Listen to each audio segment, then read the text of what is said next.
Hello, everybody. Welcome to Where is the Line, where we explore the gray areas of life. My name is Jane Liu, and I am with my co-host, Sabrina. Sabrina, how are you? How's your day been? Hey Jane, yeah, it's going great. 2024 is off to a decent start. I'm actually exploring a potential career pivot into UX research. So I've been busy taking a lot of courses. And yeah, if there's any listeners out there that are in that field that is willing to talk to me about their experience, very selfishly, please slide in my DMs. I would be very grateful. But yeah, that's been my biggest update. How about you? I'm good. Speaking of the UX stuff, I remember that was one of your ins for the year. So I'm very proud of you. I feel like you're really making progress. My only progress so far has been drinking water in the morning before coffee, which with our guests today, please drink water before coffee. Apparently, that's very good for your skin. So, a great investment in your health. But yeah, I've been working on that. And then today, things have been very chaotic today. I'm not gonna lie. I had back-to-back meetings all afternoon and most of the morning. So, I'm very glad to kind of wind down a little bit and talk to our speakers today. Sabrina, do you want to introduce our guests? Yes, I am buzzing for today's conversation. We are going to be talking about boundaries versus control in a relationship. We're giving the people what they wanted.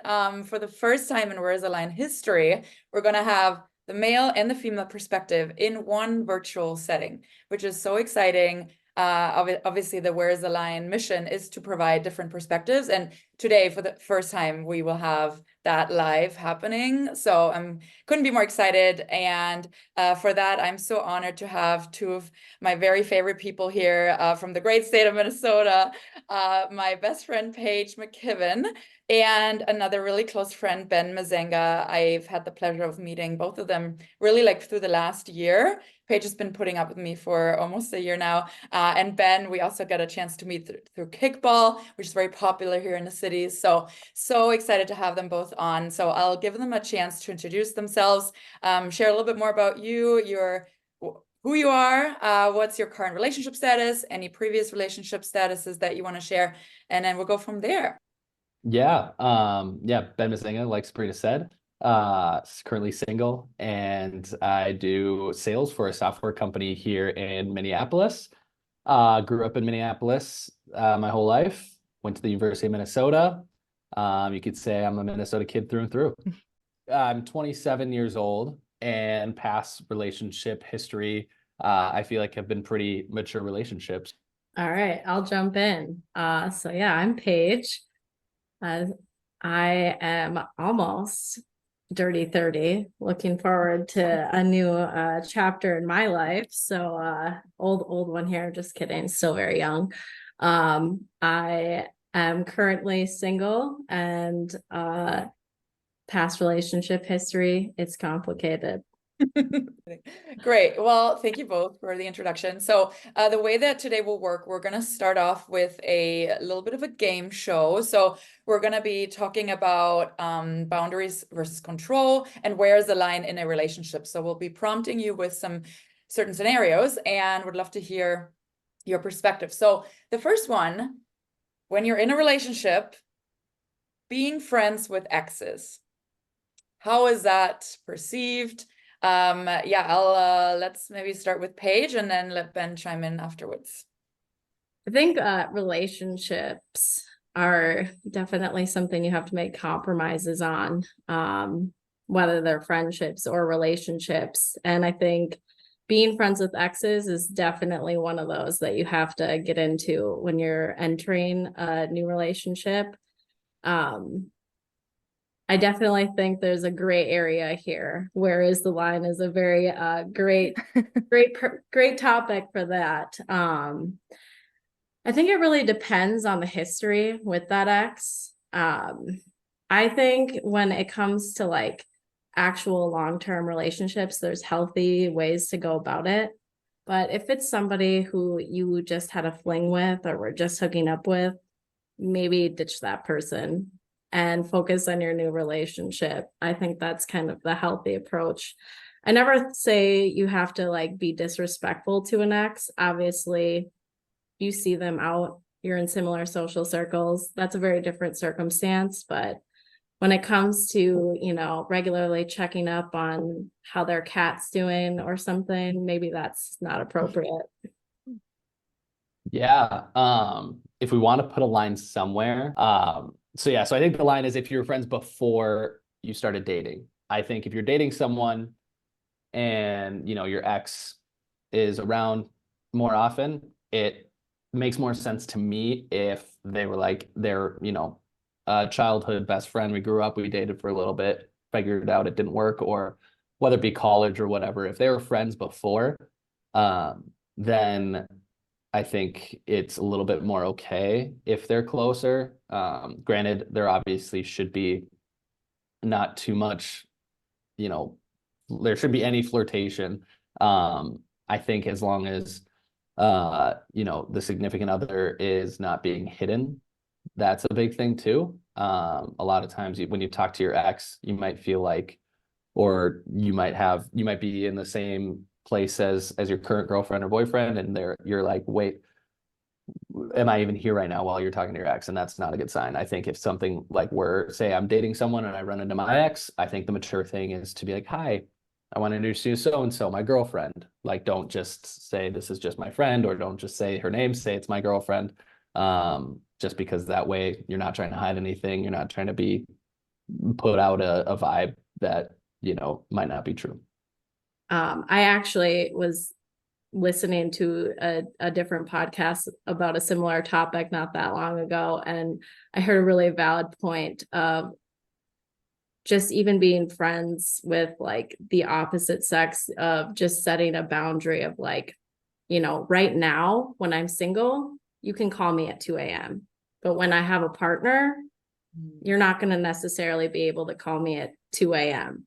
and like setting those boundaries. But I think it also kind of depends on the comfort level of both partners, and you have to respect what the other person feels too. And it's different if the ex is still in love with you too.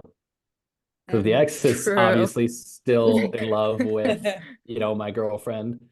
Then I'm going to be a little bit more like, hey, like, don't spend too much time, because, you know, the more time you spend talking to them, the more in love they're going to get. And that just either isn't nice to them because you're just leading them on, or you want to keep them on the hook because you don't think we're going to make it, or if in case we break up. So you kind of have them as a plan B. That's not a situation I want to be in either. Mm-hmm. Yeah, I like, you guys seem very mature on this one here, like very sort of communication, boundaries, and then having that level of trust, right, can only come from communication. So I also will say too, like the timing of that relationship Well, relative to where you are today, right? Like if this person was a childhood, like Ben, you mentioned childhood, we dated for blah blah blah period of time. Like fine, that's totally fine. But if you guys dated yesterday, there's probably like emotion still attached, right? Whether it's anger or like whatever, or like love maybe. But there's gonna be emotion still attached to some of the more relevant or like the more recent relationships. And I feel like this might just be me, but I am more comfortable with an ex from a long time ago where there really just isn't anything there anymore versus a more recent person that they may have dated. Um, that's at least from my perspective. It does make a difference for me. mm-hmm. I definitely agree with that. I can relate. I think it's easier if it was a long time ago. I think one more thing I thought of to add, just to put in context from like my dating history, I had an ex that I didn't agree with this particular topic on specifically. And, you know, their perspective was, well, you know, we didn't end on bad terms, so we should be able to communicate. And I can agree with that to a certain standard, but I think it really just, it has to do with, yeah, to points Ben made, the context of, you know, what are you talking about? What feelings are still there? And I think timing does matter too, because, you know, are we talking best friends, or are we talking just like, hey, we go to the same bar every now and then? Yeah. All right. When you're in a relationship, how do you feel about going through your partner's phone? Ben, let's start with you here. Uh, it's kind of a catch-22 because I think a person should always act like they're okay if you do go through their phone, but as soon as you want to go through their phone, then that's like when it should be that's when there's issues there. And if it comes to a point where someone's like, hey, I need to go through your phone, and then it's a bigger trust issue. And maybe it is, and it's one of those things where depending where the relationship is at, like if we're years in and I'm in love, of course I'm going to be like, okay, let's figure out why you're coming this way. What did I do to you to make you not trust me, want to go through my phone? Figure that out. Then if it makes her feel better, then yes, she can go through my phone. If then it's not like a constant thing where she's like weekly checkups on my phone or anything like that, because that's just not healthy. But I understand there's situations, things that happen that make someone maybe, just feel better if they do it that one time. Now, if this is only, months into a relationship, then that kind of tells you a little bit about where they are in their, trust issues or trusting ability. And if they want to do routine checks or anything like that, that's a no-no. I think the only excuse to be able to check through someone's phone is if they are really worried, and it would make them feel better, then yes. But it's, kind of like I said, catch-22, because it's like you don't want to say no to them being able to go through their phone because then you look guilty, but you are going down a slippery slope if you enable that behavior thinking that they're letting them check your phone, if that makes sense. I feel fairly similarly to the sense of there shouldn't necessarily be anything you have to hide. I can understand the context of wanting to have privacy.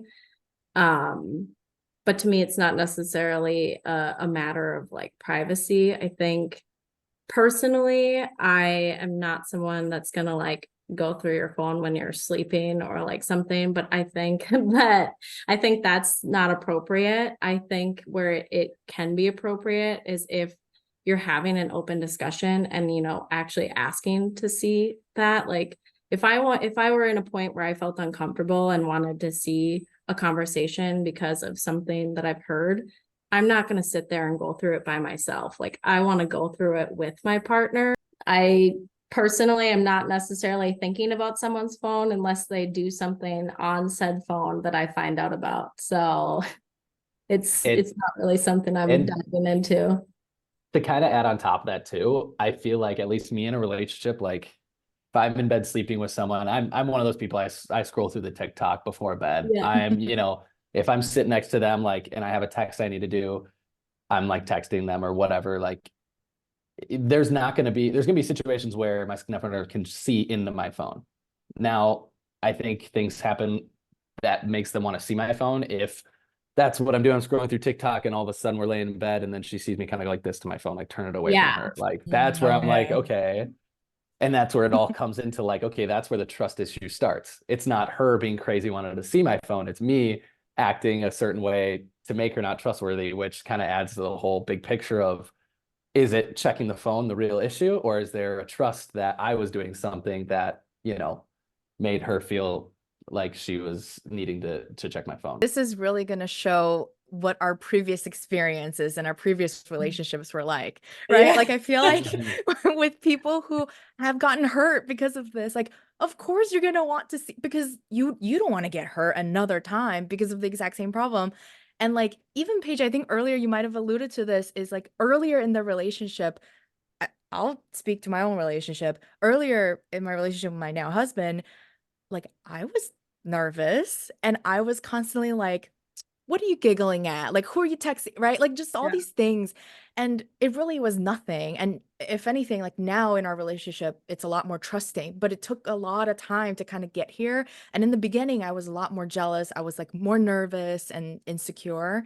I think, like, Paige, you were maybe discussing that a little earlier. Yeah, I think like those early on, like it's not even necessarily about like wanting to go through or look at the phones. It's more like the curiosity of like, to your point, oh, who are you texting that's making you giggle? Or what is that you're watching? Or like, it's really more like that curiosity rather than like I need to see this.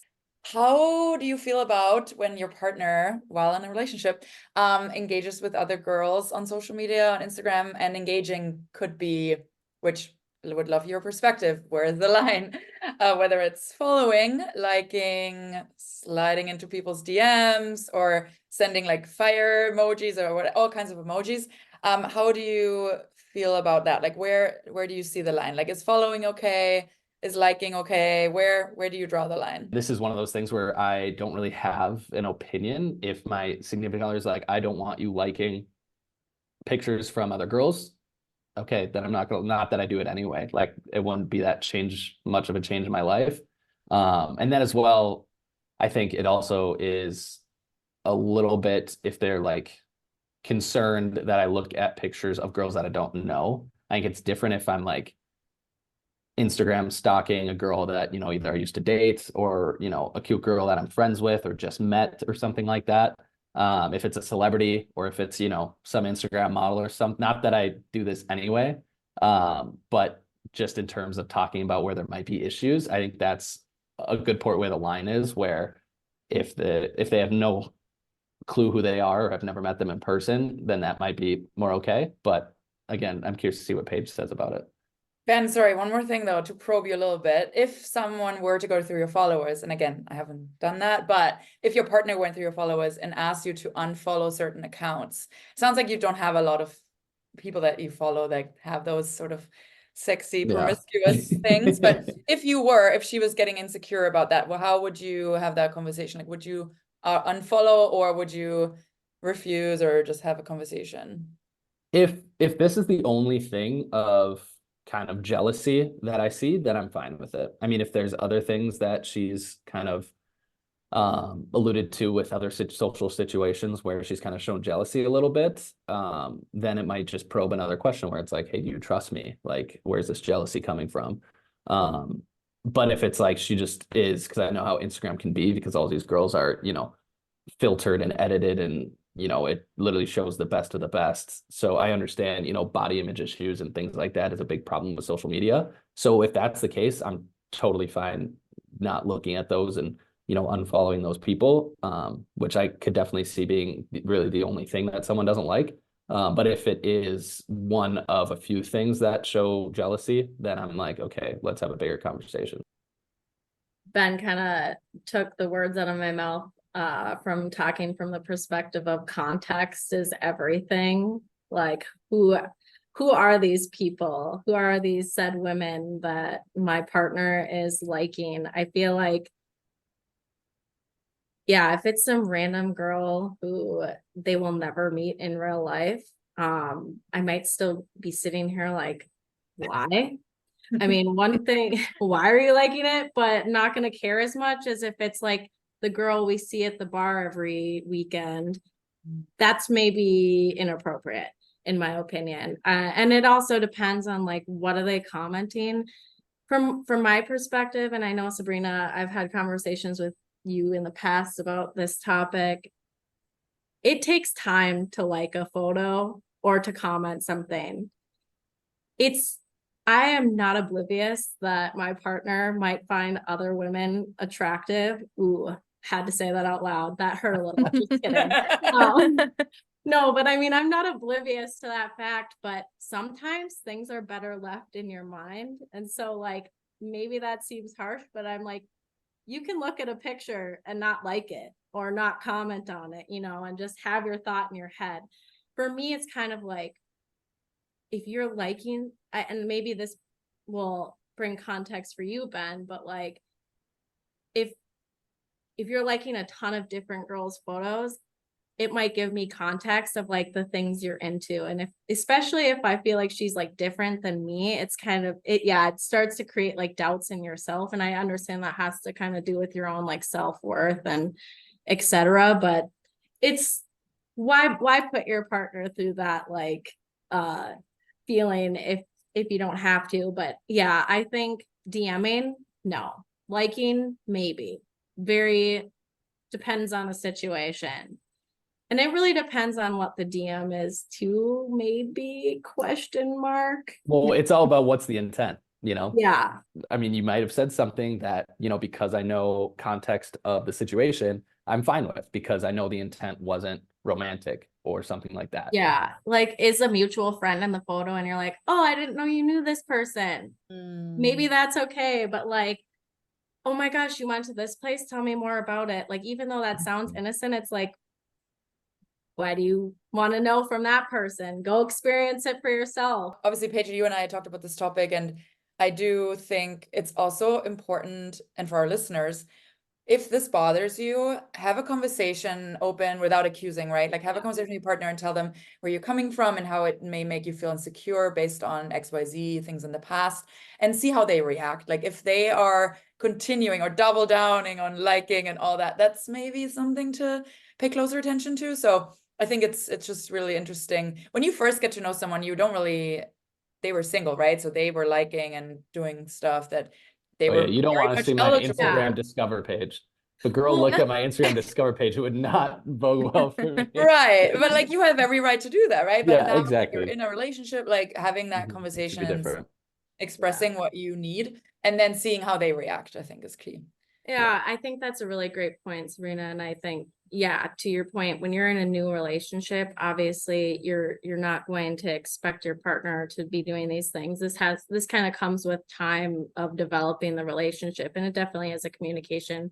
I know you mentioned to Ben, or maybe Ben mentioned it, about kind of like who they're following. I'll be honest too, the context really, who it is does kind of matter, because if it's people we know, I'm more likely to see those comments and those likes, because that random Instagram model, I highly doubt she's going to come up on my page. I'm never going to know you liked her picture or commented on it if I'm not going through your phone. And like, as the last topic was, like, I'm never going to see that, but I am going to see the people who are, yeah, our mutual friends. And I think like, it really depends. Like, I'm okay with my partner liking pictures that are like group photos or like things that are really innocent. But to Ben's point, if it's a thirst trap, especially if it's one of our friends, I hate to put this like opinion about females out there, but women know how women think.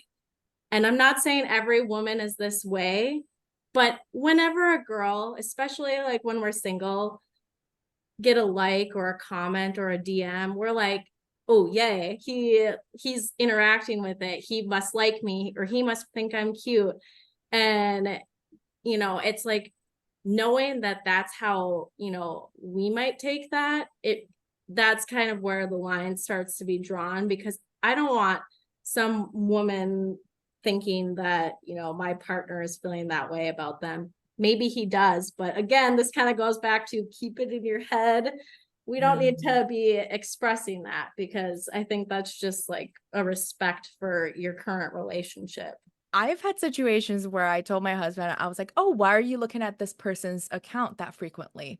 And like, it's particularly friends we both know. So exactly, Ben, to your point, like, listen, if you're liking a model's picture, like, good luck, honey. I wish that for you. Okay, it's not gonna happen. But like, if it's somebody that's actually reachable, I think that's where it gets really tricky, because then that's where the insecurity comes from, right? Like, this person is a mutual friend. We both know this person, and this person they're single. So like, yeah, they're posting thirst traps, right? Like, that is their right to do that. That is totally fine. But it does make me uncomfortable, is not the right word, but just nervous when I see like my partner liking their picture. And my partner can like everybody else's pictures too, but it doesn't bother me. But if it's a thirst trap, but it happens to be your friend, it's like, should you have liked it, right? The good thing is, and I think this is maybe what helps with like the security in our relationship, is he's not a big social media guy. So maybe the advice here is just like, don't be with people who are big social media people to begin with. You'll feel a lot safer. But The I amount have of had, people I see on like dating apps that are like, what are you looking for? Guys who don't have Instagrams or yes, Snapchat or whatever it is. Yeah. you just feel so much safer. But yeah, I've had to like ask him. I mean, it only happened one time, but like I've had to ask him, I'm like, oh, why are you, and then he was very receptive. And like after that, he would not like the picture. He wouldn't bring this person's like life updates up to me, even though we're all mutual friends, like just to try not to trigger me. So I think, Sabrina, I think you mentioned it's like how do they respond is very important. If they get very defensive, which I can't imagine, like people could get very defensive, especially if Mhm. it's just a friend, right? Like I'm just liking a friend's picture. Um, but it's very tricky. But I'm proud of you for having that conversation with Kyle, your husband, who is a Yeah. very mature and kind person, and see how he reacted. And that's perfect. I mean, that's like the perfect response, right? So flipping it a little bit now to when you are in a relationship, is there a right time to post your significant other? I know from speaking from my experience, I put a lot of emphasis on certain events, like when they introduced me to their family or when they would post me hard launch on Instagram. I felt so good about myself. It's like this means something. But I also heard that from guys' perspective, they see it sometimes really different. Like it may not mean the same thing or have the same weight. So yeah, how do you both feel about that? Is there a right time? And also, should you be concerned when your long-term partner, say like a year, doesn't post you yet? Like, where is the line? Yeah, I think that's an interesting one. I don't really know if there's like a right time. I think that depends on the relationship, but it's kind of hard to get a photo of me or with me to post about me. So like I can understand maybe why a partner wouldn't really post me, just because I not much for photos. But then again, I feel like there's other ways than just photos to kind of post that you are in a relationship. Like, you know, posting like you guys are out to dinner or something, or like things like that. There's other ways to go about it. I do think that not posting it at all or not necessarily being transparent about having a partner on social media can be a red flag, but every circumstance is different. I don't think it's ever too early or too late. I mean, every relationship moves at different speeds. Mm-hmm. What do you think, Ben? Yeah, it depends obviously on the person. I think it's fine as long as they're not like actively avoiding it, or like there's a lot of just kind of intuition that you can say with a lot of these things that we're talking about. And this is another one where it's like if I'm posting, if it's just maybe like a story, so I don't know if you call that a soft launch or whatever, but like a story where I tag you in it, and you usually repost every story you're tagged in, but the one that I tag you in, you don't restory it. Like Yeah. Yeah. that's okay. Well, we're going to pivot a little bit. Some of these other questions are less about social media, but more about time spent together, how you would navigate the relationship, like during the relationship. So, one of the questions we had was how much time should you spend together versus apart? Like, what is considered healthy in you guys' perspective, and when does it become too much? I'll come at it from the perspective of maybe you're serious, you're in a relationship, you're exclusive, but not living together. I think it really varies and depends on the couples. I think if you're spending no time together, definitely can be a red flag. But if you're not allowing space for your partner to have their individuality and doing their own hobbies or hanging out with their own friends, I think that's also not. So I don't think there's necessarily a matter of how much. It's just about the like flexibility to have both, if that Okay. makes sense. Yeah. Ben, what about you? Yeah, I like kind of how Paige said it's like you gotta have the option. Like you gotta have someone where you're in a relationship, honeymoon phase. It's always interesting trying to get out of there because you may have just spent the last, week together without any separation. But then you have your guys that are going to watch a football game at a bar, and you're like, I don't want them to come, but how do I say it? Oh And yeah. so it's the tough limbo of, hey, I'm gonna go hang out with my guy friends tonight. And that's where I think it really shows a maturity in a person. Because I want someone that's like, oh my gosh, thank God, yes, I need my time. Like that is, thank you. Go have fun. I'm gonna stay right here. Like that's the kind of relationship I want to be in, where they're just as happy, kind of, that you're going out. And that also comes to the trust issue too. It's like, do I trust you to go to a bar with your guy friends? Like, if I didn't, then I would be, okay, where are you going? Who are you going to be with? Which, I mean, I get it. Girls ask those questions anyway, and they don't mean anything other than they're just curious. But it's more of like, can I come? Then it's like you don't want to say no because you don't want it to make it seem like you don't want to be with them, but yet you don't want to be with them, but yet it's not because you don't like them. It's because you need that Right. space. So kind of like Paige put it, having the flexibility of being able to do things separately. Now, I was in a relationship, my last relationship, which was very codependent, because I've learned this about myself. I'm a very codependent person. I love being with them, and when I was dating her, it was like we were pretty much living together with two different places, Mhm. and that's something where that would be, as much as I really enjoyed it, I think it didn't help because it's really just kind of put some unrealistic standards on the relationship where I'm like, I struggled, like, it was 6 months down the road and I struggled to tell her that I didn't want to hang out with her one night because well, the worst part is when you don't have a reason either. Like, you don't have plans, but you want to just sit at home alone and just like watch a show or something like that. Because then it's like, wait, why can't I be there? Why can't I come?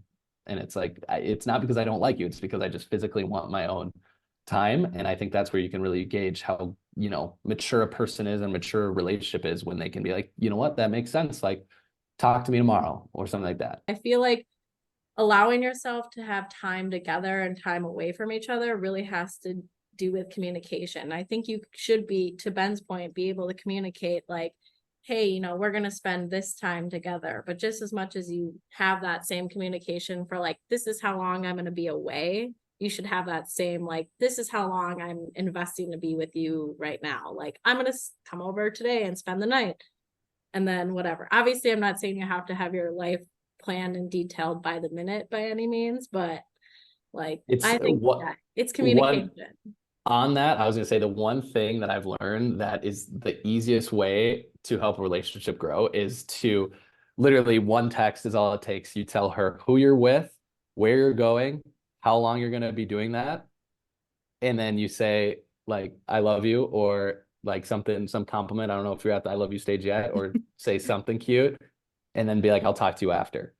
That one text with those 5 things saves so many things, whether it's just her going crazy, not knowing any, like, where you are. Like, that's something as guys we don't think about, because guys, a girl, like, you probably all have seen the like video where it's the guy that girl's like, oh, I haven't texted him for 3 hours. He's probably wondering if I'm dead or in a ditch or this or that. And then there's the picture of the guy who's sitting there watching football. He's like, huh, this is so nice. I've been so happy the last 3 hours. I wonder what's going on. Like, Yeah. I feel like Ben is just out here saving people's lives and relationships. Like, that is so true though. What about finances in a relationship? Okay. Let's just say you've been dating for a while, because obviously you wouldn't do finances early on, but let's say you've been dating for a while and it's a very serious relationship when you're living together. Do you combine finances? Do you talk about it together openly? Do you track it together and manage it together? Ben, maybe we start with you first this time.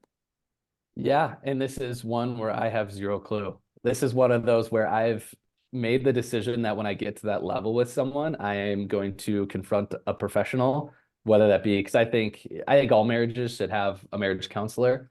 That's how I was raised. My parents had that. Both my brothers who are married, they had their counselors before getting married. Um, and they also help with their finances. They help discuss how to do it. At least I think. I think I heard that somewhere. But even if they don't, then I'm going to find someone that knows how to best successfully do finances, because growing up in a household where money was something that my parents fought over a lot, I am dedicated to have that never be something that my kids will ever worry about me and my wife talking about. And sorry, your ex-girlfriends, did you ask them about their credit score or that? Nope, I never asked about credit card. So funny enough, my last girlfriend, when I first started dating her, she said she made over 6 figures, which I thought was really cool. Had a really nice apartment and all this stuff. Ended up dating her a year and a half, and by the end of it, I found out she was in $60,000 worth of credit card debt. Not the Oh reason we my broke gosh. up at all, Don't but it lie. was one of Thanks. those things where I was like, no, honestly, it was one of those things. So I'm into real estate and I flip houses and stuff. And I had just flipped a house and made, a substantial profit. And I'm like, we could flip a house together and she could get rid of all of her debt with only a few houses or something. Like I was trying to make a plan for if we did go that next level and like, get married or engaged, like I was making plans in my head of how we could help her get rid of that debt because at that point I know it's my debt too. So no, I Interesting. don't ask girls for their finance stuff. I feel like I have enough kind of intuition to tell where they're kind of at. All right. Let's talk a little bit about ambition. How much is it to how much is it too much to push the other person? This could be in their career. This could be or it could be like things like hobbies, right? Like personal growth, professional growth, whatever it may be. How much is too much? Paige, maybe we start with you first. I feel like I probably wouldn't um invest too much time in someone who doesn't already have some sort of ambition. I find that to be like one of my number one quality. That might honestly be number one on the qualities of something I need. From past experience, like one of my longest relationships was almost 7 years, and him and I started dating when we were really young. And so, we kind of dated through that like time of you have to start thinking about like, what do you want to do for college? Like, what do you want to do as a career? And not saying that college is the path for everyone. Maybe it's like trade school or a specific career. And I remember, I always had like, I always knew what I wanted to do. Like, what I wanted to go to college for, all of that stuff, and that college was something I wanted to do. But my partner did not have that at all. And I remember like I signed him up for like classes at the community college. I would like do his homework, like Ooh. just trying to like get him to like want something like bigger than what like we were doing at that time. And I like I said, I understand that's not for everyone, but it got to a point where I was like, you know what? We just don't have the same ambition or the same desires long term. And thinking back, maybe very mature of me that I made this decision at that point in time that I was like, I don't think this is going to be something I should invest longer in. So, like I tried that, like push the ambition, but I don't think you can really change someone's like feelings or opinions on ambition. But I do think that there are times when you can inspire your partner to be ambitious, because sometimes you're not at 100%. Maybe you're going through something, maybe your partner gets laid off, or, they're having really bad like anxiety, depression, things like that, and they're just not feeling motivated. Like if it's not like something that they typically are doing and they're just like losing that motivation or ambition, then I think it's okay to kind of like push or try to be a support system. But I think there's times and places, but I don't think it's something that really works to Okay. try to change someone's feelings. Right. Like you can't change them and you can't be doing their homework. It's not going to actually like drive anything within them to want to do this thing. Yep. Okay. All right. Ben, what about you? Yeah, I don't think there's really ever too much. I feel like I'm a pretty ambitious person myself, and I've been in pretty good relationships where there's never been too much of pushing me to reach my goal, and vice versa. I think it can go the other way where they can be like, don't go and do this because I want you to stay in bed with me all day and not do anything. Or, I don't want you to move away because you have this great opportunity, but I don't want you to not be living here anymore. Or, I mean, that might be a different scenario, but like going on a trip for like, or doing something for months, like you'll be gone for a long time. I don't want you to because I want you here. Or just a little bit more kind of the opposite, where they're not pushing you to meet your full potential because they personally wouldn't gain anything from it, if that makes sense. Yeah. I'll challenge this concept of ambition. Sabrina and I, we've talked about this. I So when I first came out of university, I was very, very ambitious. And it's not to say I'm not now, but I think my view on ambition has changed because I used to date a lot of people who are very, very ambitious, like very successful people who have this great like goal that they're working towards and they're like very passionate about it. And what I found is that a lot of those people who are so ambitious often don't have time for you. Like they are prioritizing their ambition and their whether it's a professional goal or whatever over you. I think everyone should have their goals, right? And in a partnership, you should support each other and be a cheerleader for their goals. And ambition can come in different forms, right? You don't have to attach ambition to a job or to a title or to a promotion. I think it becomes a problem when you attach your worth to like a promotion, or I'll be happy when I have that promotion, or like I could be dating a carpenter who is incredibly passionate and excited and just wanting to maybe increase his remit or like work in different fields and increase his mastery or expand his mastery, whatever that is. Like I don't think the job itself is like the ambition. It can be, Mm. even if it's just maybe a passion project, maybe they're brewing beer and they really want to like grow that on the side. I think that's really hot when someone has like a hobby that they want to grow and just be better in. So that's my perspective. Ambition can come in Mm. so many different forms. I Mhm. agree with you, Sabrina, that ambition can be like outside of careers. I think even it could just be like, yeah, ambition and goals are really two in one. But one thing I'll note is that ambition with balance is what's attractive. Mhm. I think that if you are someone who cannot balance your life between work and social and intimate and those things, then the ambition means nothing, then this means nothing. You know, it's, you really have to have that balance to, for the ambition to be attractive. Because yeah, to your point that you made, if you are not having time, then it's Mhm. maybe not as attractive to have an ambitious partner because they're not giving you any attention. One of our last questions, and then we'll get into a more rapid fire section. All right. So what about family ties? How involved should one be with their partner's relationship? So let's say, how involved should you be in your partner's relationship with their family?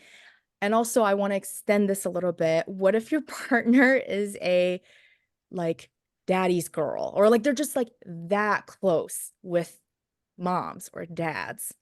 What's you guys' perspective? Ben, how about you go first? This one I probably won't be as similar as a lot of people because I was very, very fortunate to have a very great family life growing up, to the point where we're all still very close. Mhm. To give you a little background, I have three brothers, so four of us total. Two of my three brothers live 5 minutes from both my parents. My parents are separated, but they both live literally 3 blocks from each other. Um, and I live the furthest away, which is 15 minutes away. And then my third Oof. brother goes to school at the University of Minnesota, which is like also 15 minutes away from where my parents are. And then my dad's family specifically, his parents live 5 minutes from him, and he has 5 siblings, and four of the 5 siblings all live in the same town. So all live in like a 10-mile radius of each other. It's something where I think I'm open to not going home as much because obviously I'm a single guy, don't have many responsibilities. So it's one of those things where if I don't make it home for dinner, my parents are like, what's going on? Like I don't really have a reason. Um, Right. so it's kind of fluid in that way, but definitely need my family obviously to like my significant other. That's main because they're going to be my family forever and I want them to like her. I never want any of that drama of like you see in TV shows where it's like, oh, I hate my in-laws or this or that. Like I want to be able to, love my in-laws and this and that. Of course, if my significant other doesn't like her own family, then that doesn't matter as much because she probably won't want to go see them as much. Um, but again, it's one of those things where it's fluid, but definitely still want to be close to my family forever. And I definitely need a significant other that would support that. I would hope that the person I'm dating, as well as my mom, would be mature enough to be like, and comfortable enough with each other where they say, hey, that if it is something they think they need to talk about, I think they can be like, hey, like that upset me, or I don't agree with that, or something like that. Kind of like how mature adults handle, confrontation. They should be able to kind of discuss it. Now that's, easier said than done. And it's something that maybe it's because I don't have much experience with it, because all the significant others I've had have that situation hasn't arose. So yeah, so it's something I'm hoping I would handle right, but yeah, I don't know. I want to push on that. Not Ben, not to put you on the spot. I know we're really pushing you here. No, keep hitting But me. I do think it is easier said than done, because I've had situations, or even now, like in my current relationship, where I have a great relationship with my like mother-in-law, but there are, of course, like just naturally, you grew up different, you're from different generations. So like, of course, there's going to be things that are just different. And I've had situations where I did not feel comfortable confronting this, like this person who's like in a different generation, also not my own mom. Like I would say that to my own mom, no problem. But I Yeah. would not say that to somebody else's mom, even if they're like related to me. Paige, what about you? Like if your partner is super, super close and they're like a mommy's mommy's boy type of thing, what's your perspective? I mean, I think there's like definitely pros to that. I would sure hope that if my partner is close with their mom, they know how to treat a woman. Um, Mm-hmm. they know how to respect, and they have some particular values. However, I think there's the boundaries as well. Like I don't want to fight for my partner's attention against anyone, even if it's their mom. It's kind of a fine line. Like I don't know. I heard this story. I told Sabrina about this. I heard this story about this mom who expected her son to buy flowers for her every time he bought flowers for his girlfriend, even Ooh. if it was her birthday. Mm-hmm. I will say, I think it's very much dependent on the person that's in the middle. So, like, say, it's my mom that my partner has some sort of issue with. I think my partner needs to come to me. Like, a lot of it is communication, but my partner needs to come to me with the problem, because it's a lot more okay for me to then go to my mom and build that boundary. And I think it's up to me to, one, like kind of sense that there's problems or like issues, like kind of prompt that conversation with my partner to like know what's going on, but then also to then go build that boundary, because I don't think like every issue that either like my partner has had with my family or I've had with their family, we always went through the person rather than going directly. Because I feel like a lot of times directly, one is like kind of awkward. Like, how do you approach that situation? Two, it sometimes ends poorly, where then that person is like, say them my mother-in-law, she'll be on tiptoes trying to navigate next time we're in that situation. Whereas if my partner approached her with the situation, one is a lot more comfortable, like she doesn't feel like she's being called out, but two, like he can help her understand how to navigate that, like, help ease the situation. Whereas if I come in, it's very like accusatory, she might feel like I'm accusing her. So at least what's worked for us is whoever's the middleman needs to step up and do something about the situation. Otherwise, it will like be swept under the rug type of thing. I Shout agree out to the with married that. woman here. Let's go. Guys, I'm Helping just us. giving out wisdom left Yeah. and Wisdom. Come right for on. Just free. spitting facts. I love it. All right, you guys. Well, we're going to shift over to more of a rapid fire. This is going to be quick.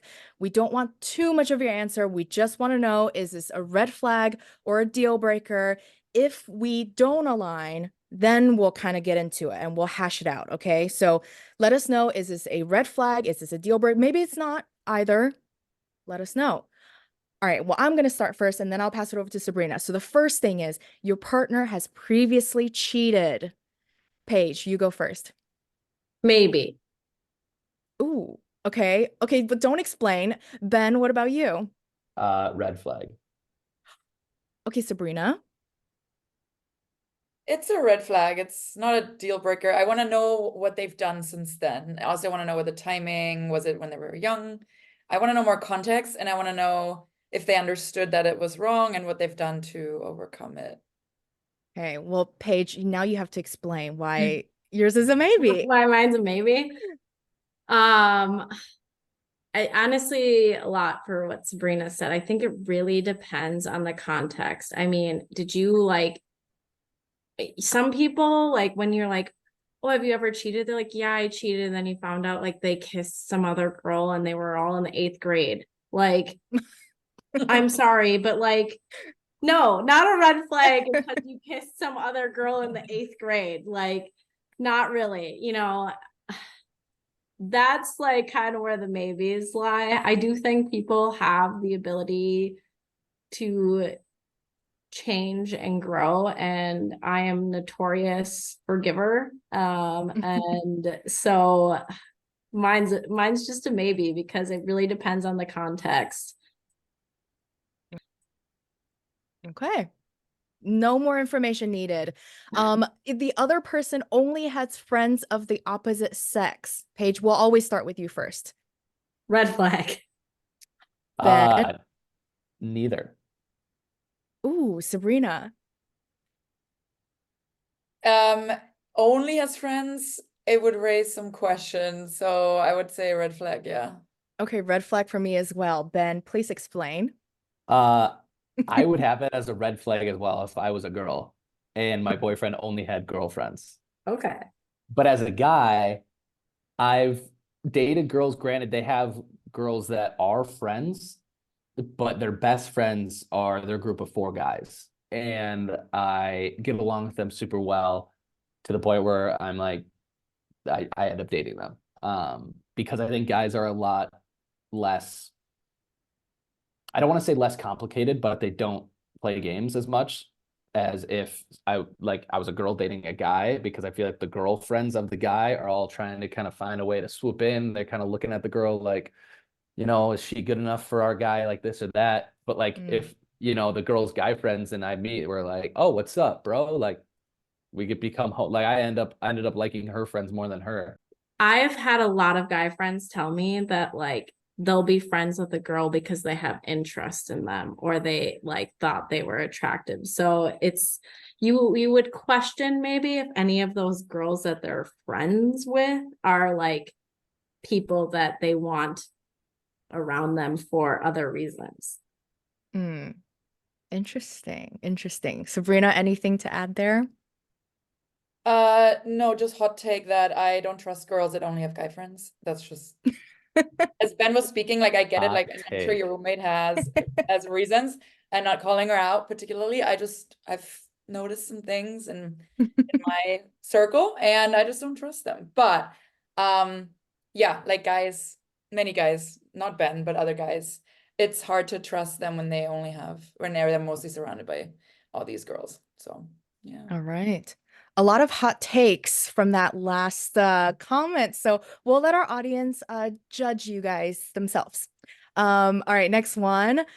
Partner never laughs at your jokes. Red flag or deal breaker? Paige? I don't know.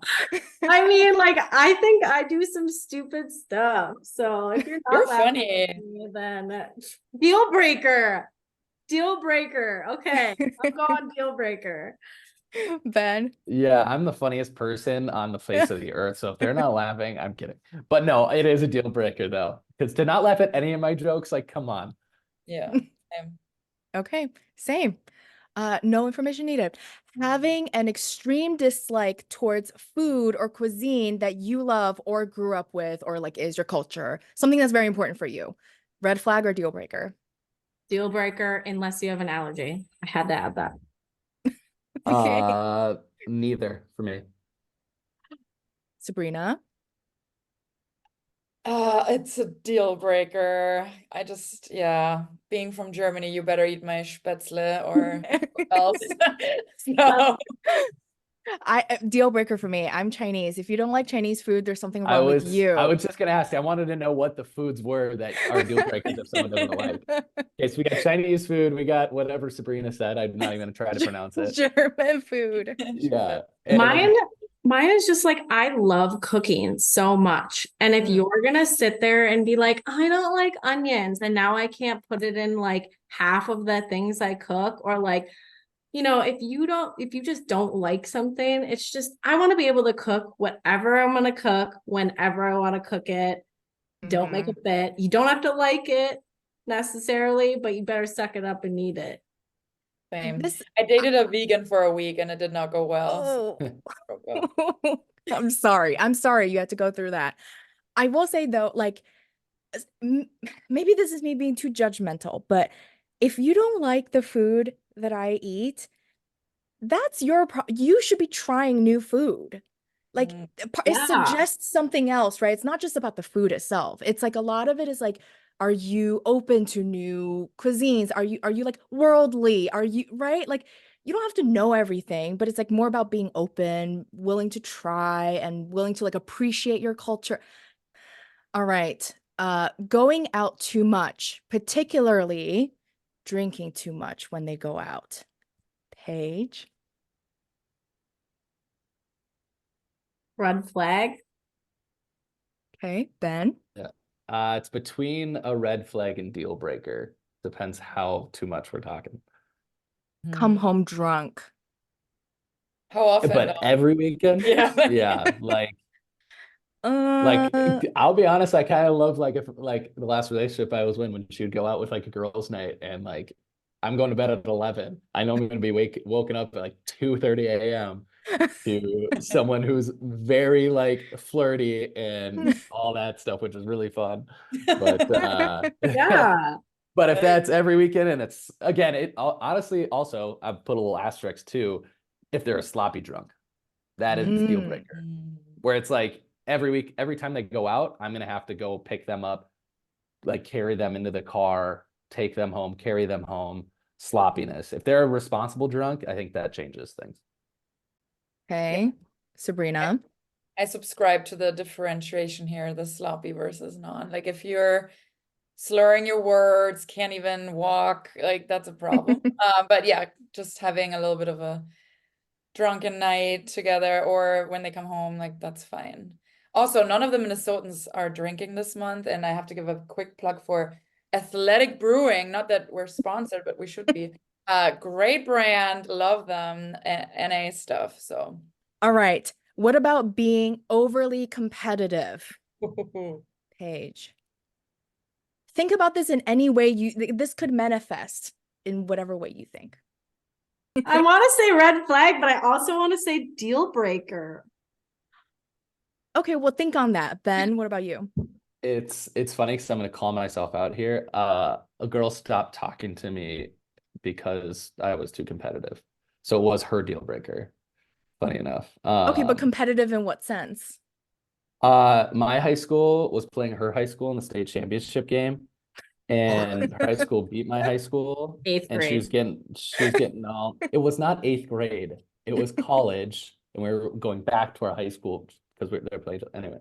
I don't need to explain it. Yeah, and I was actually upset, and I said some words I probably shouldn't have, and she said, "Don't talk to me again," and walked away, and we never talked again. Listen, the Hey. fact Yeah. that Ben is still defending that this was high school like, slash college, we can tell he's very It was a competitive. high school state championship football game. We were in college, going back, and we watched the game, and yeah.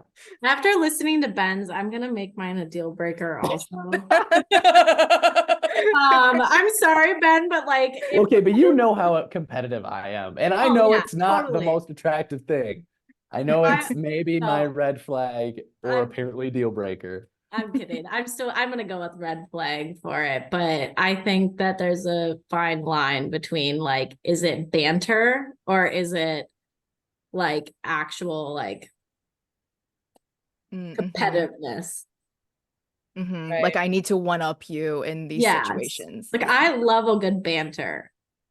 Let's Mhm. totally Yeah. like, we have different teams. Heck yeah, we're gonna be competitive.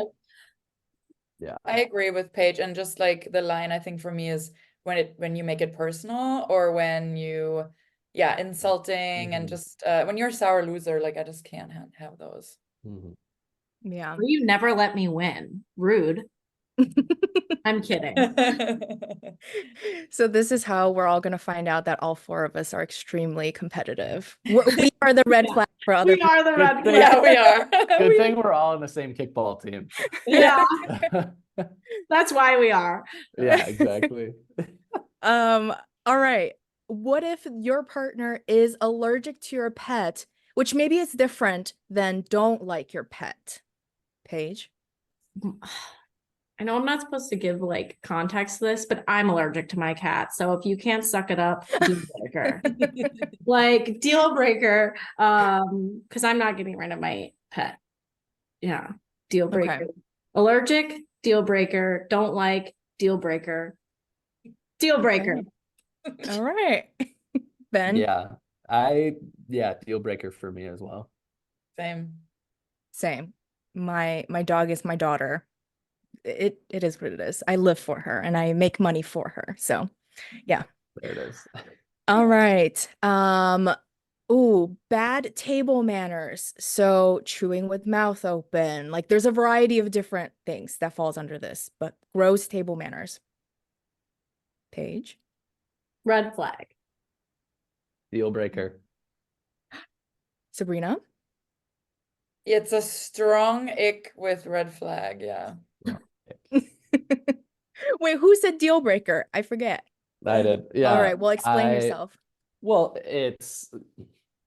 I don't know, it's something where if I'm disgusted by how you're handling yourself at the table, I don't have the best manners. So if I'm noticing that you don't have good table manners, there's a big issue there that and I'm I don't know if it's sensory is like the right word, but like if someone smells bad or their breath smells or, you know, it's a lot of sensory things where, especially if it's like a first date where I don't have feelings enough to look over these things, then yeah, I'm deal breaker. Do you think that it's something they can change over time?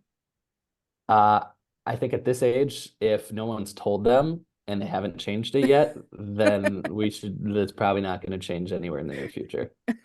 Yeah.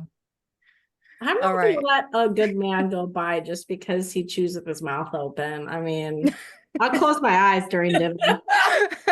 But first date, yeah. So I'm just setting a freaking Bugs Bunny over here, like chewing on it. Really? Interesting. No more context needed. We're letting people judge for themselves. All right. Well, last question for me, and then I'll pass it over to Sabrina. This one's a hot one. Saying I love you on the first date. Paige. I'll say red flag. Red Okay. flag. Sabrina? Burgundy flag. What is yours? A burgundy Burgundy. flag.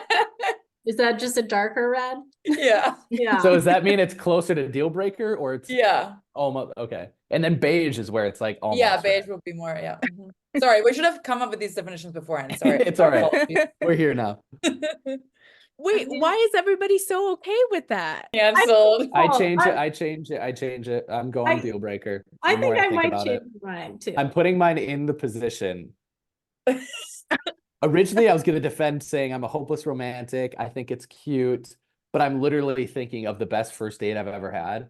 And I'm sitting there like, if she would have like sat in my car at the end of that and said she loves me, I still would have been like, Mm-hmm. where? Yeah. I'm turning mine to the darkest color red, but I don't know what that is. Yeah. Okay, I'm very glad I clarified because I was gonna say deal breaker and I was gonna be the only person. And I was like, how are you guys okay with this? This is not a rom-com where you guys have been in love but just never My told life's each a other. rom-com, Jane. I I'm want still my life to expecting be a mine to be. rom-com. Yeah, there was this 1% that no, but I'm changing it to deal breaker. It's not okay. Yeah. There he is. Good job, Jane. You've reconvinced us all. All right, well, Sabrina, go ahead. I know you have some questions. Yeah, moving us along. When someone flirtatiously speaks with other men or women of the opposite sex, I guess. Deal breaker. Depends where we are at in the relationship. If that Deal breaker What for if me. you're full on exclusive? full on exclusive, If it's beginning of being full on exclusive, red flag. If we're, a couple months in, neither. Okay. Deal breaker for me. Moving on. And Jane? Deal breaker. Oh, okay. Mm-mm. Jane and Sabrina are the people that test the guys they're talking to, be like, so if I was another girl at a bar and they want them to spit in their face. No, when you're with me, you better seek your validation from us or from yourself, but not from other women. So sorry. Ooh, Mm. wow. I'm with you Wow. there. Wow. Yeah, that clear That for the is- people in the back, Sabrina. That's why I'm single. I guess people are just not agreeing with that. Okay, so partner doesn't have any friends or social life. Deal breaker? Deal breaker, because that is exactly what happened in my last relationship, and I would never do it again. Fair enough. Deal breaker. Yeah, deal breaker. Speaks honestly without a filter. Red flag. Mm. Ben? There's so many situations because I want them to be comfortable to speak their mind, but like not in front of my parents that they're meeting for the first time. So I would say in that situation, red flag. Okay. Oh.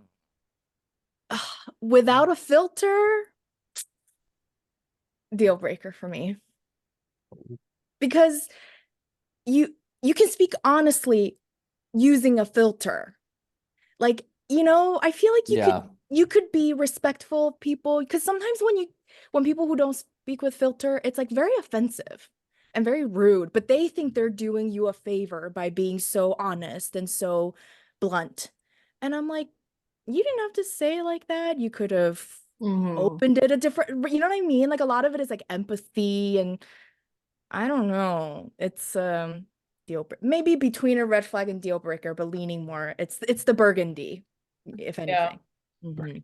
Yeah, for me as well. And you make a good point with, especially since 2020, like in general, just being more mindful about how you speak to different people. And yeah, now I'm like cringing actually when I remember some of my exes, how they just spoke about certain, whether it's race or just without any filter. And back then I'd overlooked that, and now I would not. So If it was things like Mhm. that, deal breaker for sure. But I think Ben makes a good point. The context really matters here. I mean, if you're just like have no filter and accidentally told me like, oh man, I really gotta poop right now. Like, I don't care.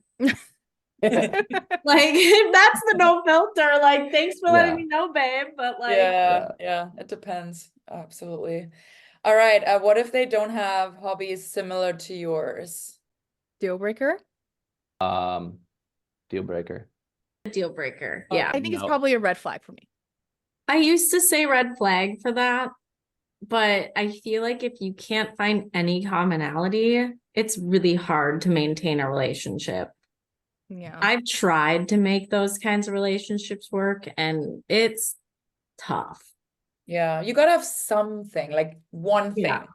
that you can bond Yeah. over and spend time with. And I'm together. looking at these That's things fair. as like deal breaker is I don't want a relationship with you, but it doesn't mean I'm not friends with people that are like this. Yeah. But Right. also ideally there's not 100% the same because I want some things for myself. For sure, for sure.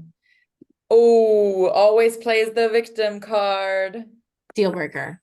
Deal Deal breaker. breaker. Deal breaker. breaker. All right, so this one may be less controversial, but calls their exes crazy. Deal breaker. Red flag. Deal breaker. Deal breaker. Ben. I mean, they might be crazy. Guys are crazy. Now you gotta just explain why they're crazy so that I agree with you. Okay. You know what, Ben? If we're putting it in that context, then I agree with you. If a woman is saying it, red flag. If a man is saying it, deal breaker. Yes. Yes. Love it. So I think if the person actually is, we'll say, quote unquote, crazy, I think there are more mature, better ways to express that to a potential partner than just saying, oh, she's crazy, or oh, she's obsessed with me, or she just like this or that. Like some of those things are like, there are way more mature ways to go about it. Because if you're going right to like using offensive terms or like, trying to make somebody else look bad to someone, you're probably not telling them the whole story of, why they might be giving that behavior. Like maybe you're still talking to them. Mm. Yeah. The verbiage, I think, matters a lot. Also, if I do think there is a difference between men and women calling their previous partners crazy. But also, if you call your previous partner crazy, if we don't ever work out, you're also going to call me crazy. Mhm. So, what's going Unless on? the reason is that they actually were crazy. You know what? Yeah, maybe I am crazy. But So like Paige, worth but it. like, but like Paige said, though, you can go about it describing it a different way, a more mature way. Well, I think something else you have to think about though is, are they calling all of their exes crazy? Because Mm-hmm. sometimes it can be a pattern, because I've dated guys who have told me, oh, my ex was crazy.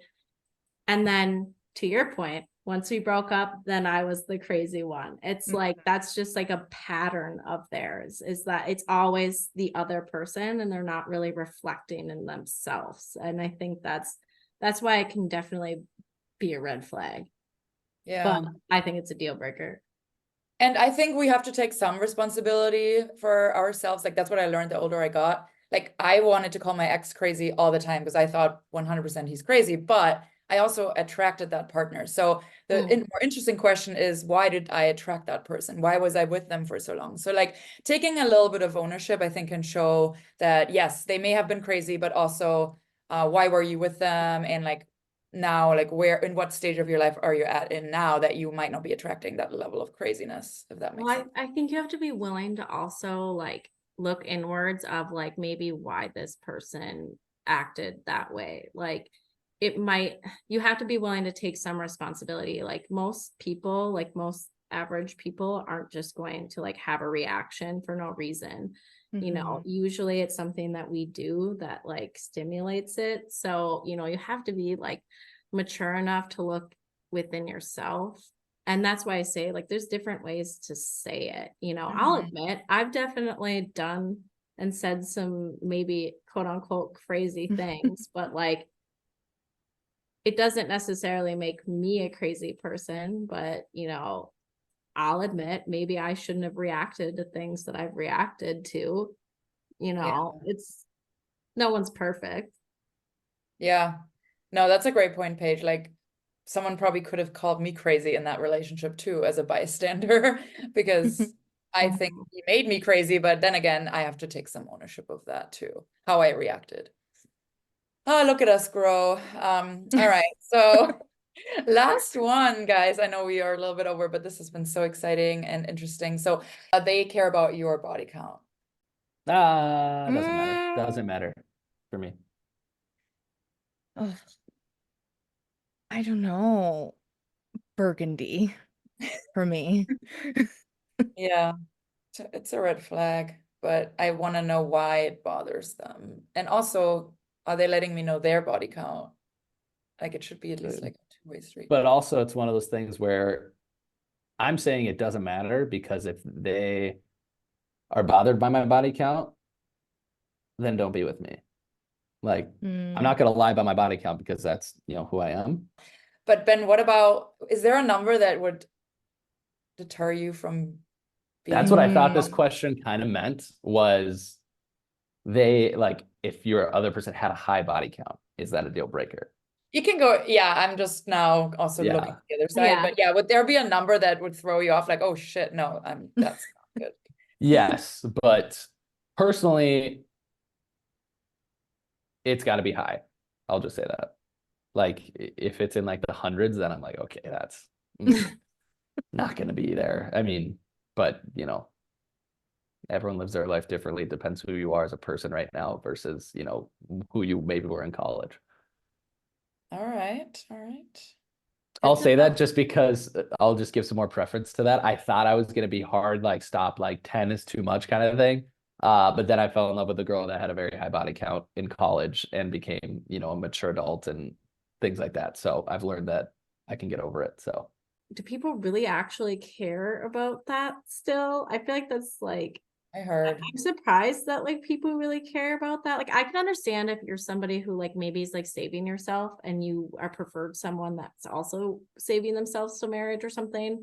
Like that's like a different conversation. But like I don't really care what the number is. Like if you might care about like who, if you know who some of the people are, but like it'd be more like I care about like the who on that list if I know who they are, Yeah, like that makes then the yeah, how many.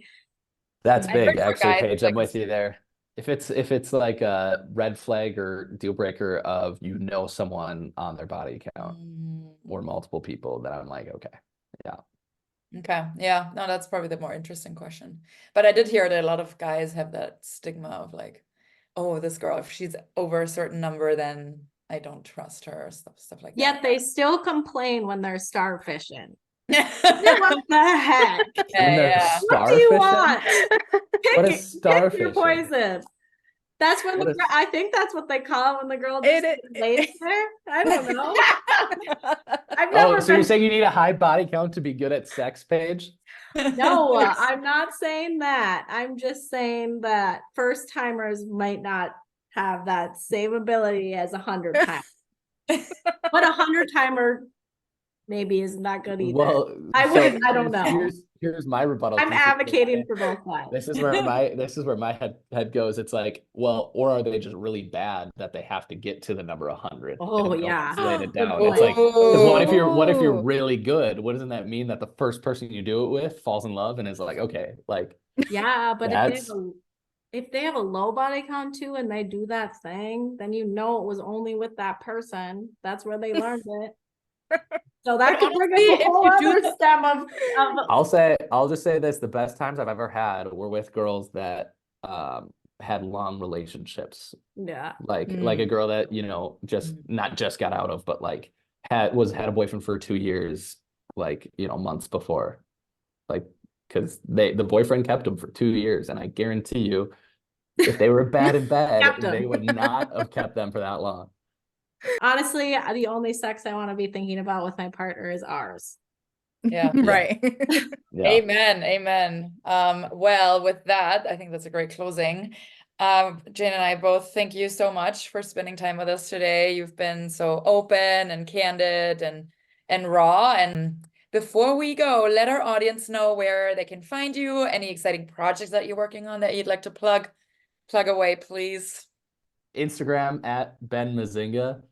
Not sure if they'll have my name written anywhere, but it's Mezzenga. Oh, we will write that, and your DMs will be full. So Oh yeah, Amazing, yeah. Ben's gonna be getting all the That's the DMs. project I'm working on, finding a significant other. So if you guys know anyone, single and ready to mingle. Ben and I are taking applications. Just know I'm very competitive and I love my mother. So.